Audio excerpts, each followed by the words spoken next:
యేసుక్రీస్తు ప్రభువారి నామములో మీ అందరికీ వందనాలు. అపోస్తుల బోధ అనే శీర్షిక ద్వారా దేవుని వాక్యం ధ్యానించుకుంటున్నాం. ఈనాటి వాక్య భాగము తిమోతి రాసిన మొదటి పత్రిక 6వ అధ్యాయము 17వ వచనం మనం చూస్తే కనుక, ఇహమందు ధనవంతులైన వారు గర్విష్ఠులు కాక, అస్థిరమైన ధనమందు నమ్మికయుంచక, సుఖముగా అనుభవించుటకు సమస్తమును మనకు ధారాళముగా దయచేయు దేవుని యందే నమ్మకమించుడని ఆజ్ఞాపించెము. ఇక్కడ పౌలు గారు తిమోతికి రాస్తూ, అయ్యా తిమోతి, అస్థిరమైన ధనమునందు నమ్మికయుంచకుండా, సమస్తమును మనకు ధారాళముగా దయచేసే దేవుని యందే నమ్మికయుంచుమని చెప్పి ఆయన మాట్లాడుతూ ఉన్నారు. కాబట్టి దేవుని బిడ్డలమైన మనము అస్థిరమైన ధనమందు మనం నమ్మికయుంచకుండా దేవుని మీద మన నమ్మకం ఉంచాలి. ఈనాడు చాలామంది ప్రజలు ఎలా ఉన్నారంటే, దేవుని బిడ్డలు విశ్వాసులు ఎలా ఉన్నారంటే, ధనం మీద, ఆస్తుల మీద, సంపద మీద, ఈ లోక భోగభాగ్యాల మీద నమ్మకం ఉంచేవారుగా ఉన్నారు గానీ, దేవుని మీద నమ్మకం ఉంచేవారుగా కనపడట్లేదు. ఈ లోకంలో ఉన్న ఆస్తులు, ఈ లోకంలో ఉన్న సంపదలు, ఈ లోకంలో ఉన్న ధనము మనుషులను కాపాడుతుందని, మనుషుల్ని రక్షిస్తుందని, మనుషులకు తోడుగా ఉంటుందని చెప్పి ధనం మీద నమ్మకం ఉంచుతున్నారు గానీ, దేవుని మీద నమ్మకం ఉంచట్లేదు. ఇక్కడ పౌలు గారు స్పష్టంగా చెప్తున్నారు. ఏమనంటే, మీరు దేవుని మీద నమ్మకం ఉంచాలి. అస్థిరమైన ధనం మీద కాదు, దేవుని మీద నమ్మకం ఉంచాలని చెప్పి ఈయన ఇక్కడ మాట్లాడుతూ ఉన్నారు. యోహాను సువార్త 12వ అధ్యాయము 6వ వచనం మనం చూస్తే గనక, వాడిలాగు చెప్పినది బీదల మీద శ్రద్ధ కలిగి కాదు గాని, వాడు దొంగ అయ్యుండి తన దగ్గర డబ్బు సంచి ఉండినందున అందులో వేయబడిన దొంగిలించుచూ వచ్చెను గనుక అలాగు చెప్పును. ఇక్కడ ఇస్కరియోతు యోధ మనకు కనబడుతూ ఉన్నారు. ఇస్కరియోతు యోధ దేవునితో పాటు తిరుగుతున్నాడు. యేసుక్రీస్తు ప్రభువారితోనే తిరుగుతున్నాడు గాని, అతను ధనాపేక్ష కలిగి, ధనం మీద ఆశ పెట్టుకుని, ధనాన్ని కోరుకునేవాడుగా కనపడుతున్నాడు. యేసుక్రీస్తు ప్రభువారిని విడిచిపెట్టి, యేసుక్రీస్తు ప్రభువారిని అమ్ముకుని ధనము కోరుకున్నాడు. ధనము కావాలని కోరుకున్నాడు. ఇస్కరియోతు యోధ నష్టపోయాడు, నాశనమైపోయాడు. కారణం ఏంటయ్యా అంటే, ధనం మీద నమ్మకం ఉంచాడు. యేసుక్రీస్తు ప్రభువారి మీద నమ్మకం ఉంచలేదు. యేసుక్రీస్తు ప్రభువారి ద్వారా వచ్చే రక్షణ మీద నమ్మకం ఉంచలేదు. ధనాన్ని ప్రేమించాడు, ధనాపేక్ష కలిగి ఉన్నాడు. కాబట్టి ఈనాడు దేవుని బిడ్డలమైన మనము, దేవుణ్ణి అంగీకరించిన మనము, దేవుని వెంబడించే మనము, ఈ లోక సంబంధమైన అస్థిరమైన ధనం మీద మనం నమ్మకం ఉంచేవారుగా మనం ఉండకూడదు.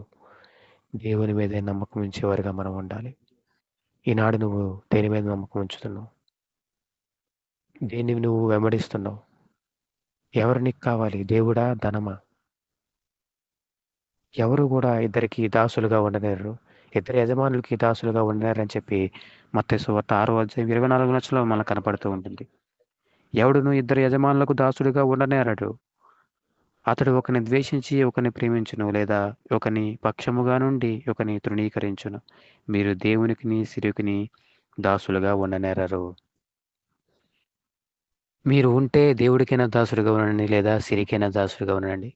రెండిటికి దాసులుగా మీరు ఉండలేరు అని చెప్పి ఇక్కడ యేసుక్రీస్తు ప్రభువారు మాట్లాడుతూ ఉన్నారు. మీరుంటే ధనము పక్షముగానే ఉండండి, లేదా దేవుడి పక్షముగానే ఉండండి. ఇద్దరికి దాసులుగా మీరు ఉండలేరు. కానీ ఈ లోకంలో మనుషులు ఎలా ఉన్నారయ్యా అంటే, ధనానికి దాసులుగా ఉన్నారు గానీ దేవునికి దాసులుగా లేరు. దేవుడు చెప్పినట్టుగా చేసేటట్టుగా లేరు. ధనము చెప్పినట్టుగా చేసేటట్టుగా ఉన్నారు. ధనం ఏం చెప్తే అది చేసేటట్టుగా, ధనము కోసం ఏ పనైనా చేసేటట్టుగా ఉన్నారు గానీ, దేవుడి కోసం ఏ పనైనా నేను చేస్తాను అని చెప్పి ముందుకొచ్చేవాళ్ళు కనబడట్లేదు. ధనము కోసం మనుషులు చంపేవారు. ధనము కోసం అన్యాయం, మోసం, అక్రమాలు, ధనము కోసం ఏ పనైనా చేసేవాళ్ళున్నారు. డబ్బుకు కక్కుర్తి పడేవాళ్ళున్నారు గానీ, దేవుని కోసం చేసేవాళ్ళు కనబడట్లేదు.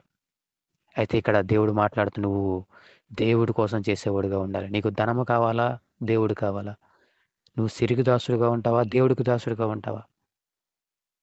ధనాపేక్ష కలిగి ఉంటే గనక, ధనాశ కలిగి ఉంటే గనక నష్టపోతావు, మోసపోతావు, దేవునికి దూరం అయిపోతావు, విశ్వాసం నుంచి తొలగిపోతావు. ఇదే తిమోతికి రాసిన మొదటి పత్రిక 6వ అధ్యాయము 9వ వచనంలో, ధనవంతులగుటకు అపేక్షించువారు శోధనలోను, ఉరిలోను, అవివేకయుక్తములను, హానికరములనైన అనేక దురాశల్లోను పడుదురు. అట్టివి మనుషులకు నష్టంలోను, నాశంలోను ముంచివేయును. నువ్వు ధనాపేక్ష కలిగి ఉంటే గనక, ధనవంతుడు అగుటానికి అపేక్షించుకడుగాడుగా నువ్వు ఉంటే గనక, నువ్వు శోధనలో పడతావు, ఉరిలో పడతావు, హానికరములైన దురాశల్లో పడతావు అని చెప్పి ఇక్కడ వాక్య భాగం సెలవిస్తూ ఉంది. అట్టివి మనుషులకు నష్టములోను నాశనంలోను ముంచివేయును అని చెప్పి మాట్లాడుతూ ఉన్నారు. నువ్వు ధనాన్ని అపేక్షించబడితే కనుక నువ్వు నష్టపోతావు, నాశనంలోను ముంచివేయబడతావు అని చెప్పి లేఖన భాగాలు సెలవిస్తూ ఉన్నాయి. కాబట్టి దేవుని బిడ్డ, నువ్వు దేన్ని కోరుకుంటున్నావు? ఎటువైపు వెళ్దాం అనుకుంటున్నావు? ధనమా, దేవుడా? ధనాన్ని అపేక్షిస్తే కనుక నువ్వు శోధనలోను ఊరిలోను చిక్కబడతావు, నువ్వు దురాశల్లో చిక్కుబడిపోతావు. నువ్వు అన్నాడు ఇస్కరియోతు యోధ దురాశలో చిక్కుబడిపోయాడు. అననీయ సప్రియ అనే వాళ్ళు ధనాన్ని ఆశించి నష్టపోయారు, నాశనం అయిపోయారు. బైబిల్ గ్రంథంలో అనేక మంది వ్యక్తులు ధనాపేక్ష కలిగి దేవునికి దూరం అయిపోయారు, విశ్వాసం నుంచి తొలగిపోయారు. ఇస్కరియోతు యోధ నష్టపోయాడు, తీవ్రమైన నష్టం అతనికి. వాటిని కారణం ఏంటంటే ధనాపేక్ష కలిగి ఉన్నాడు, దురాశ కలిగి ఉన్నాడు. డబ్బు కోసం దేవుణ్ణి కూడా అమ్మేసుకున్నాడు. ఈనాడు చాలా మంది డబ్బు కోసం భక్తిని అమ్మేసుకుంటున్నారు, డబ్బు కోసం పరిశుద్ధతను అమ్మేసుకుంటున్నారు, డబ్బు కోసం నీతి మార్గాన్ని అమ్మేసుకుంటున్నారు, డబ్బు కోసం విలువలను అమ్మేసుకుంటున్నారు, డబ్బు కోసం సత్క్రియలను అమ్మేసుకుంటున్నారు. ఈనాడు నువ్వు ధనాన్ని ఆశించి వేటిని కోల్పోతున్నావు ఒకసారి గ్రహించు. నువ్వు ధనాన్ని ఆశించి దేవుని కోల్పోతున్నావు, ధనాన్ని ఆశించి మంచితనాన్ని కోల్పోతున్నావు, ధనాన్ని ఆశించి ప్రేమను కోల్పోతున్నావు, ధనాన్ని ఆశించి సహవాసాన్ని కోల్పోతున్నావు, ధనాన్ని ఆశించి స్నేహాన్ని కోల్పోతున్నావు, ధనాన్ని ఆశించి నువ్వు కుటుంబ జీవితాలను కోల్పోతున్నావు, ధనాన్ని ఆశించి సత్క్రియలు, మంచి క్రియలు, నీతి న్యాయాలను విడిచిపెట్టేస్తున్నావు. కాబట్టి నువ్వు దేవునికి దాసుడిగా ఉండాలి, ధనానికి కాదు. ధనాన్ని అపేక్షించేవాడుగా నువ్వు ఉండొద్దు అని చెప్పి ఈనాడు దేవుడు మనకి సెలవిస్తూ ఉన్నాడు. దయగల మా తండ్రి, ప్రేమగల మా ప్రభు, ఈ వాక్య భాగం వింటున్న ప్రతి ఒక్కరు కూడా ప్రభువనైనా అయ్యా నీ కొరకు బ్రతికేవారుగా ఉండి ప్రభు, ధనాపేక్ష లేనివారుగా ప్రభు, ధనమును ఆశించేవారుగా కాకుండా ఉండడానికి మీ సహాయము దయచేయండి. ప్రతి ఒక్కరు నీతి మార్గంలో, సత్య మార్గంలో నడవడానికి మీ కృప దయచేయండి.